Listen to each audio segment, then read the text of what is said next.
A Casa Virtual Luz Espírita apresenta o programa Gotas da Doutrina Espírita, um momento de reflexão para que possamos aprender e colocar em prática os ensinamentos do Mestre Jesus, sob a coordenação de Cristiane Campos. Bom momento, irmãos de caminhada. Professor Joel nos traz hoje o tema Considerações sobre a vida terrena. Vamos ouvi-lo? Quando adquirimos uma ideia clara e precisa no futuro, quando somos animados pela certeza embasado nos conhecimentos que essa doutrina proporciona a respeito da continuidade da nossa vida e que estamos em cada trajetória presente construindo o nosso porvir para a nossa felicidade e o nosso crescimento, para o bem e a felicidade dos nossos semelhantes, temos uma fé que vai acarretar enormes consequências sobre a moralidade do homem, porque muda completamente o ponto de vista sob o qual encaram eles a vida terrena.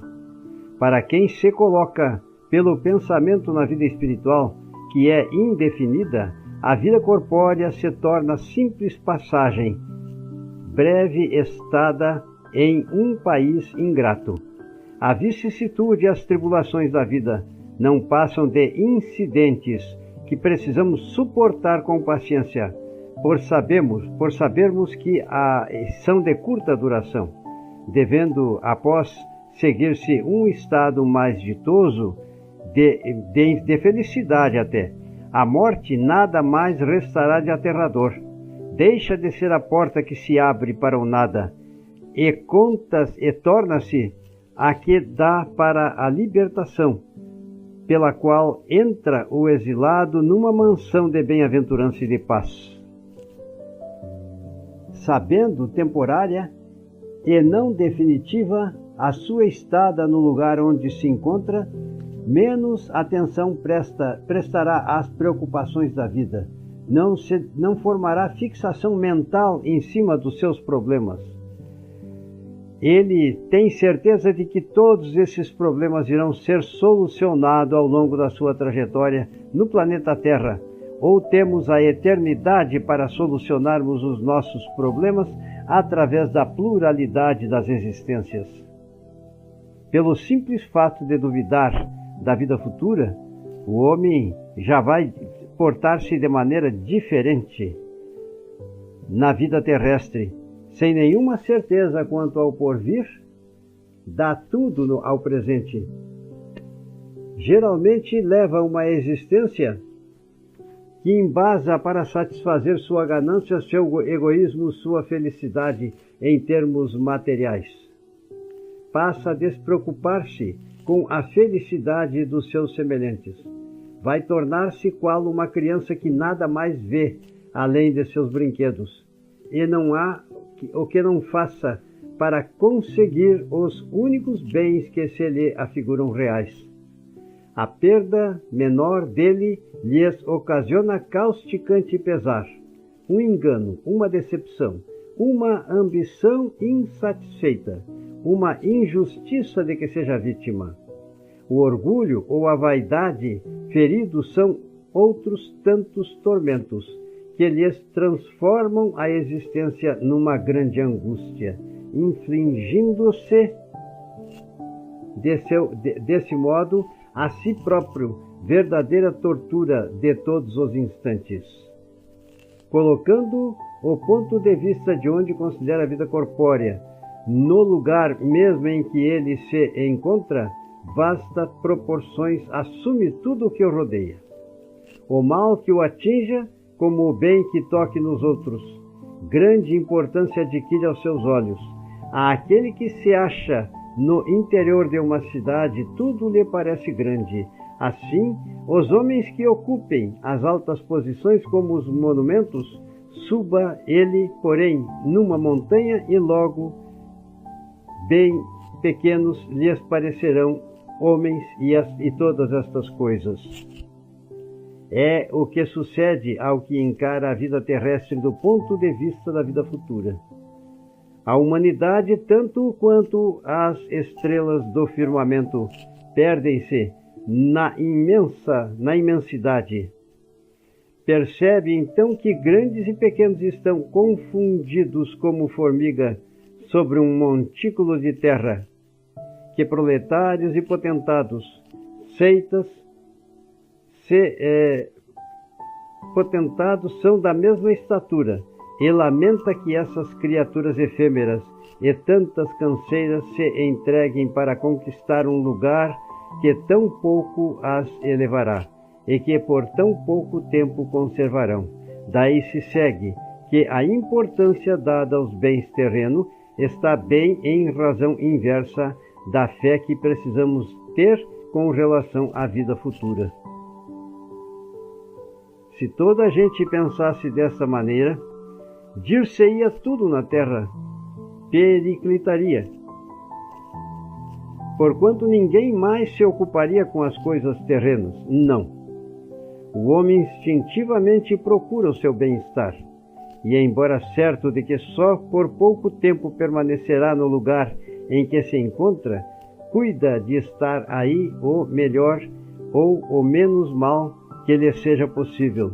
Ninguém há que dando com um espinho debaixo da sua mão não a retire, para não se picar.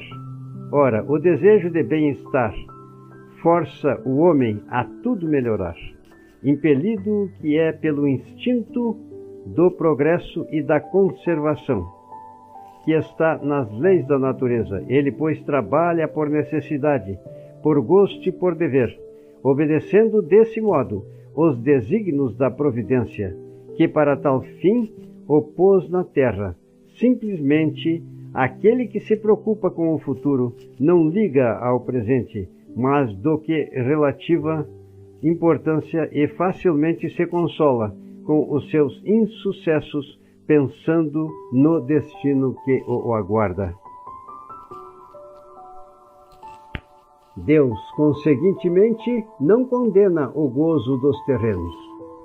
Condena, sim, o abuso destes gozos em detrimento das coisas da alma e, às vezes, em detrimento da felicidade dos seus semelhantes.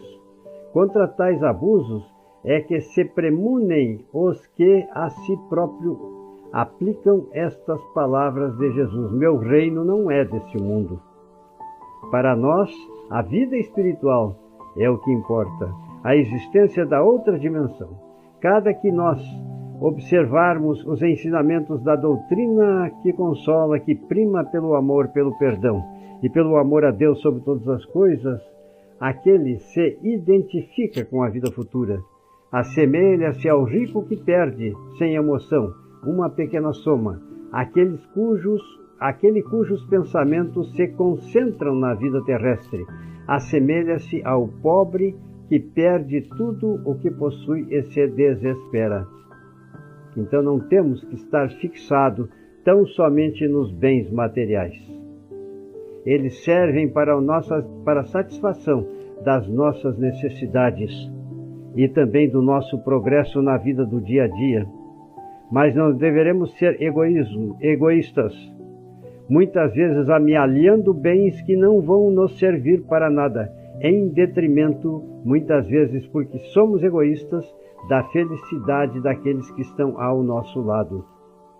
O Espiritismo dilata o pensamento, ele rasga horizontes novos, em vez dessa visão acanhada e mesquinha que o concentra na vida atual, que faz do instante que vivemos na Terra único e frágil eixo do porvir eterno.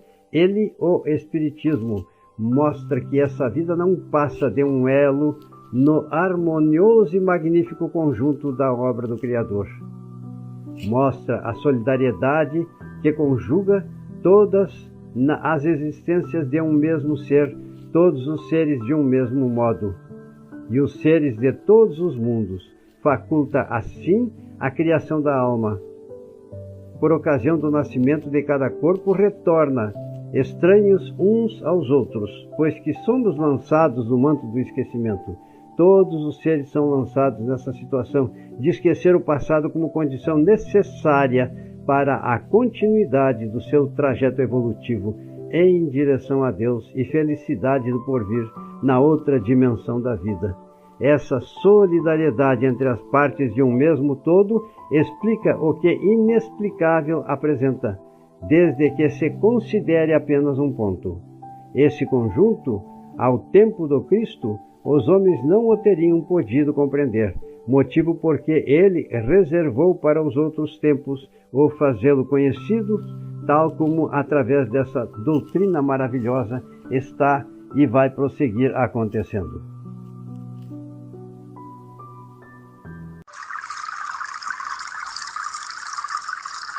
O programa Gotas da Doutrina Espírita foi uma produção da Casa Virtual Luz Espírita e sua equipe. Acesse www.cavile.com.br.